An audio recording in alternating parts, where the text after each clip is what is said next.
এটা একটা piano theme cake, একটা সুন্দর কিউট ডল যে কিনা পিয়ানো বাজাচ্ছে। আর এই কেকটা আমি বানাচ্ছিলাম আর 10 ইয়ার্স ওল্ড এঞ্জেলের বার্থডে উপলক্ষে। আর 1.5 পাউন্ডের একটা কেক, ঠিক মাঝ বরাবর নয়, তার চেয়ে আর একটু কম কেটে এইভাবে আমি তার উপরে বসিয়ে নিয়েছিলাম।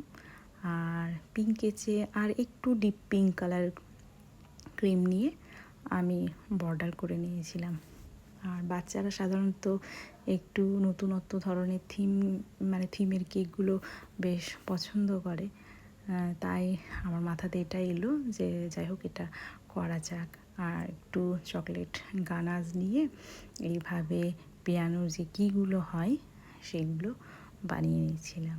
আর ছোট্ট ছোট্ট একটু কালারফুল করে ফুল বানিয়েছিলাম। এই যে ডলের ড্রেস রেডি।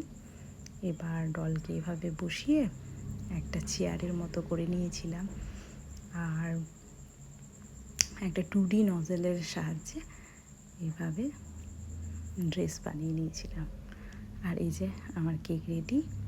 সকলেই জানাবেন কেমন হয়েছে কেকটা দেখতে। একটু ছোট ছোট ফুল করেছি এবং বাটারফ্লাই দিয়েছি। Thank you.